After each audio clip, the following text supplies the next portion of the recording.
کہانی انہیں تک چھوڑتے ہیں، وہ لوگ جج کریں گے کہ ان کے میڈیا نے کیا کیا یا پاکستان. لیکن پاکستان اتنا پرسکون کیوں تھا؟ پاکستان اتنا پرسکون کیوں تھا؟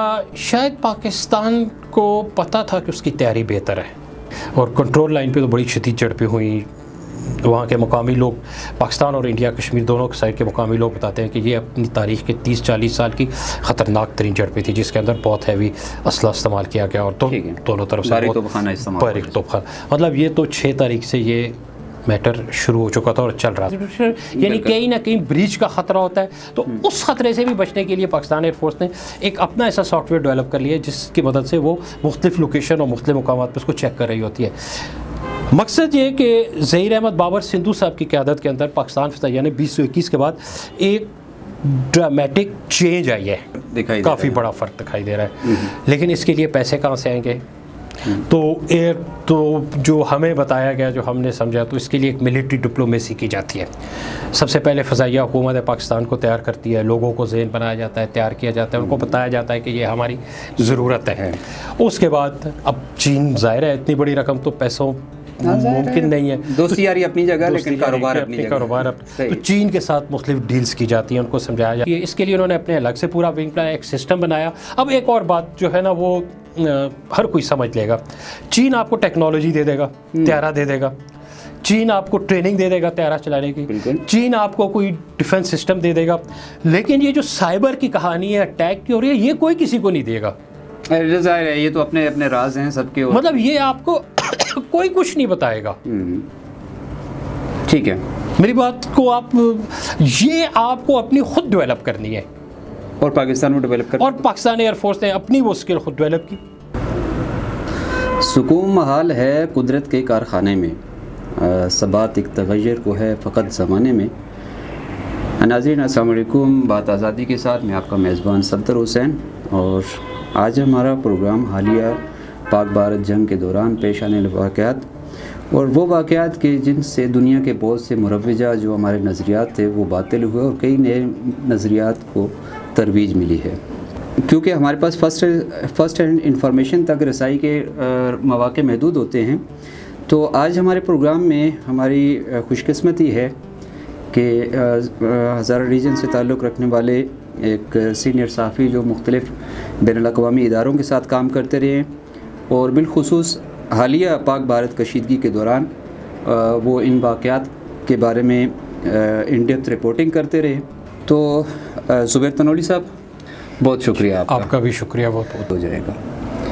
شاید 7 مئی کو ہمارے وہم و گمان میں بھی نہیں تھا کہ دنیا کی چوتھی بڑی طاقت جو ہے، عسکری طاقت، معاشی طاقت، وہ دنیا کے ایک سیاسی طور پہ تھوڑے سے متزلزل، معاشی طور پہ مشکلات کا شکار، دفاعی لحاظ سے تو ہم نہیں کہہ سکتے، سارے واقعات کو رپورٹ کرتے رہے، دیکھتے رہے. یہ کیسے ممکن ہوا؟ بسم اللہ الرحمن الرحیم. صفدر صاحب آپ کا شکریہ بہت بہت. صفدر صاحب، اس ساری کہانی کو، اس سب کو سمجھنے کے لیے ہمیں تھوڑا سا پیچھے جانا پڑے گا. ہمیں 2019 کا ایپیسوڈ یاد کرنا پڑے گا، جب انڈیا نے دعویٰ کیا کہ اس نے پاکستان کے علاقے بالاکوٹ میں سرجیکل سٹرائک کی، جس کے جواب میں اگلے دن ایک ڈاگ فائٹ ہوئی پاکستان اور انڈیا کے کشمیر میں، جس میں ابھینندن صاحب کو پاکستان نے گرفتار کرنے کا دعویٰ کیا.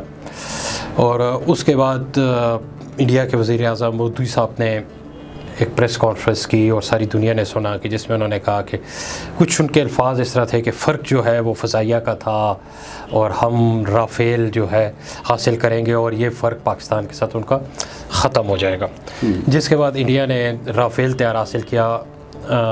یہاں پر اس بات کو ابھی یہیں پہ اسی جگہ پہ سمجھ لیں کہ رافیل جو ہے 4.5 جنریشن طیارہ ہے، اور پاکستان کے فضائی بیڑے میں جو سب سے مضبوط اور طاقتور طیارہ سمجھا جاتا تھا F-16، وہ 4 جنریشن تھا. یعنی پاکستان اور انڈیا کا جب 0.5 کا فرق آ رہا تھا، اور 0.5 کا فرق بہت بڑا فرق ہوتا ہے، بہت بڑا. ایک فضا کے اندر، جنگ کے اندر ایک بہت بڑا فرق ہوتا ہے. فضا کے اندر ٹوٹل جو جس کو ڈاگ فائٹ کہا جاتا ہے وہ 1-2 منٹ کی ہوتی ہے. یہ الگ بات ہے کہ حالیہ تصادم کے دوران پاکستان اور انڈیا کی ڈاگ فائٹ 1-1 گھنٹے تک بھی محیط رہی تھی. خیر بہرحال جب رافیل حاصل کر لیا گیا تو ایک بہت بڑا فرق تھا، اور اس فرق کو پاکستان فضائیہ محسوس کر رہی تھی. اور یہاں پہ بڑی شدت سے اس بات کو محفوظ کیا جا رہا تھا، لیکن صورتحال یہ تھی کہ پاکستان شدید ترین اکنامک کرائسس کا شکار تھا، کافی عرصے سے چل رہی کافی عرصے سے چل رہا تھا. اور انڈیا نے جو رافیل کا جو ہمارے پاس میڈیا کے ذریعے، مختلف بین الاقوامی میڈیا کے ذریعے اعداد و شمار دستیاب ہے، اس کے ذریعے انڈیا نے ایک معاہدہ کیا تھا فرانس کی کمپنی کے ساتھ، ایئر کرافٹ مینوفیکچرنگ کمپنی کے ساتھ، تو $7.4 بلین کے 26 یونٹ لیے تھے، اور یہ ایک بہت ایکسپینسو وہ تھا. اور پاکستان کو F-16 یا اس کی اپ گریڈ سچویشن امریکہ سے پرانے 40 سال پرانے ماڈل تھے، مل بھی نہیں رہے تھے. تو اس سچویشن کے اندر یہ دور کوئی 2021 کا دور آتا ہے. نئے حالیہ پاک فضائیہ کے chief air marshal Zaheer Ahmed Babar Sidhu sahib charge لیتے ہیں 2021 کے اندر. بیٹھا جاتا ہے، سوچا جاتا ہے، کہا جاتا ہے تو رافیل کے مقابلے میں F-16 کا فرق پڑا تھا. وہاں پہ یہ بھی سوچا جاتا ہے کہ اگر پاکستان اور انڈیا کے درمیان میں ہوتا ہے کہ پاکستان یہ سوچتا تھا کہ اگر ہم ریزیوم کر لیں، پاکستان فضائیہ ریزیوم کر لیں کہ ہمارے پائلٹوں کی تکنیکی سکل پوزیشن اچھی ہے، لیکن اس کے باوجود ہم رافیل کا کتنا مقابلہ کریں گے. تو اس موقع پہ ایک ہنگامی طور پہ پاکستان فیصلہ کرتا، اور یہ بہت بڑا فیصلہ تھا. اگر جو معاشیات کو سمجھنے والے لوگ ہیں وہ اس بات کو سمجھ سکتے ہیں کہ بہت بڑا فیصلہ تھا. ایئر مارشل ظہیر احمد بابر سندھو صاحب کی قیادت میں پاک فضائیہ ایک فیصلہ کرتی ہے کہ ہمیں رافیل کے مقابلے کے طیارے حاصل کرنے ہیں، اور یہ کوئی آسان بات نہیں تھی. اور وہ بھی پاکستان جیسے جس کا ٹوٹل دفاعی بجٹ ہی میرے خیال $7.5 ارب ہے. بالکل. تو اس سچویشن کے اندر اس نے حاصل کرنے ہیں، تو اس کے لیے وہ سب سے پہلے ایک منصوبہ بناتے ہیں.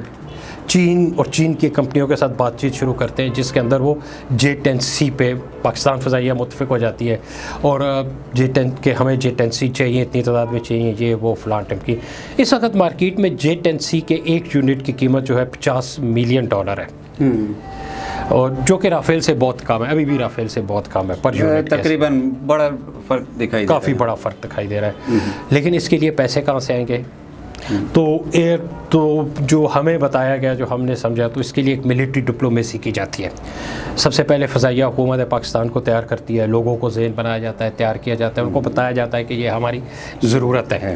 اس کے بعد اب چین ظاہر ہے اتنی بڑی رقم تو پیسوں ممکن نہیں ہے. دوستی یاری اپنی جگہ، لیکن کاروبار تو چین کے ساتھ مختلف ڈیلز کی جاتی ہیں، ان کو سمجھایا جاتا ہے، بات کی جاتی ہے. جس کے بعد کچھ عرصے بعد ظہیر احمد سندھو صاحب کے بیڑے کے اندر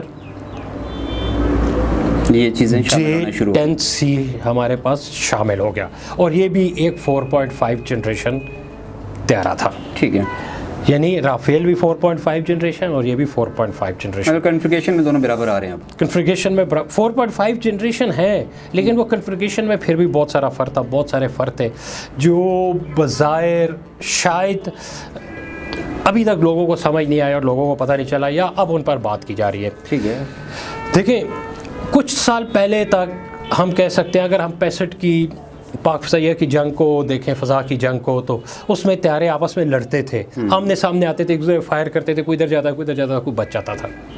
لیکن اب ٹیکنالوجی بڑی جدید ہو چکی ہے، دنیا بڑی جدید ہو چکی ہے. اب آپ کے طیارے فضا میں تو جاتے ہیں، لیکن وہ کچھ سامنے نہیں آتے، سامنے آگے نہیں لڑتے. اب کہانی کچھ اور ہو چکی ہے. اب کہانی کچھ اب دیکھا جاتا ہے کہ طیارہ کدھر ہے، اس کو ریڈار کے ذریعے پکڑا جاتا ہے، اس کو سیٹلائٹ کے ذریعے پکڑا جاتا ہے، اس کے سسٹمز کو ہیک کیا جاتا ہے.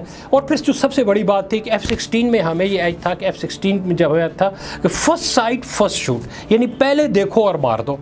آپ کو نظر آ گیا تو آپ کو حاصل ہے کہ آپ مار سکتے ہیں. فرسٹ سائٹ فرسٹ شوٹ مطلب یہ کامیابی کا ڈاگ فائٹ کے اندر پہلے سکسیس سمجھا جاتا ہے، یعنی آپ نے پہلے دیکھنا ہے اور مارنا ہے. اس سے قبل کہ اگلا آپ کو مارے، آپ اس کو پلا ہوا، کیونکہ جنگ تو ہے ہی ایک یا دو، پہلی بار ہے، 1 منٹ کی ساری گیم ہے، اس کے اندر آپ کی مہارت بھی کرتی ہے، پائلٹ کا حساب بھی کام کرتا ہے. تو 2019 کی کہانی کی طرف واپس جاتے ہیں. F-16 نے پہلے دیکھا، حالانکہ اس پہ وضاحت F-16 نے پہلے دیکھا اور مار دیا. پائلٹ کی سکل نے کام کیا، جو بھی ہوا اس میں ہم اب دوبارہ اسی طرف آتے ہیں. اب جب J-10C3 آ گئے تو رافیل دیکھ سکتا ہے، جو میڈیا میں اویلیبل ہے، جو اس کا جو مطلب رافیل کا اجاز جو اس کو مختلف مشینری اکوپمنٹ، وہ 550 کلومیٹر ریڈیل سرکل کے اندر وہ چیزوں کو دیکھ سکتا ہے. ٹھیک ہے، وہ سامنے ہے یا وہ نہیں ہے، سامنے ہے یا نہیں ہے ہمیں نہیں پتا. ہمیں آفیشیلی نہیں بتایا گیا کہ J10C کتنا دیکھ سکتا ہے. ٹھیک ہے، ہمیں نہیں پتا اس بات کا, آفیشیلی ہمیں نہیں پتا. لیکن اس جنگ کے اندر بھی ہوا یہی کہ J10C جب فضا میں اڑا اس نے رافیل کو پہلے دیکھا اور مار دیا. یعنی ثابت یہ ہوا کہ یہ 4.5 کچھ اوپر کی چیز ہے. یہ 4.5 جنریشن ہی ہے, لیکن جب ان کو تیار کیا جا رہا تھا تو اس وقت پاکستان فضائیہ کی ٹیم چین میں اس کمپنی کے پاس جو تیار کر اس وقت موجود تھی, ان سے اپنی مرضی کے کچھ ایسے فیچر رکھوائے گئے جو دنیا کو نہیں پتا. ٹھیک ہے, اور شاید آپ کی سیکریسی جو ہے وہ آپ کا سب سے بڑا, وہ ایسی فیچرز رکھائے گئے کہ جس کے بارے میں دنیا کو نہیں پتا. اور پھر وہیں پہ چین میں ہی ایک پاکستان کی پہلی انہوں نے ٹریننگ کی اور واپس آ کے انہوں نے باقی پائلٹس کو ٹرین کیا اور پاکستان کے J10C جو ہے اس بیڑے کو ٹرپ بنا. جب رافیل اڑا, رافیل حاصل کرنے بعد پاکستان انڈیا کے پہلی ہوئی, تو اس کے اندر صرف یہی فیچر نہیں تھا کہ 4.5 جنریشن کے 2 طیاروں کا مقابلہ تھا, اس کے دوران یہ فیچر بھی موجود تھا کہ اسکل کون ہے زیادہ, ٹرین کون ہے, تربیت یافتہ. مطلب ایک مشینری ہے, اس کو آپ استعمال کتنا مؤثر انداز میں کر سکتے ہیں, یہ آپ کی ٹریننگ پہ انحصار آپ کی ٹریننگ پہ. اور وہی بات فرسٹ سائٹ فرسٹ شوٹ. اب فرسٹ سائٹ اور فرسٹ شوٹ یہ تو سیکٹوں کی بات ہوتی ہے. ڈیفینیٹلی ظاہر ہے وہ یہ فضائی جو مارکے ہیں یہ تو سیکنڈز کی بات ہے. اس سیکنڈز کے اندر اب جن کے اعصاب مضبوط ہوں گے, جو مضبوط ہوں گے, جو اس سے پہلے کے لیے تیار ہوں گے, جن کی ٹریننگ اچھی ہوگی, انہوں نے میدان مار لیا. سر اس وقت تک کی جو صورتحال ہے اس میں ظاہر ہے پاکستان, ہم ان دونوں معنوں میں تو ہم ان کا تقابل نہیں کر سکتے پاکستان اور بھارت کا, لیکن ابھی تک بالادستی نظر آ رہی ہے. دیکھیں بالادستی کس کی ہے یا کس کی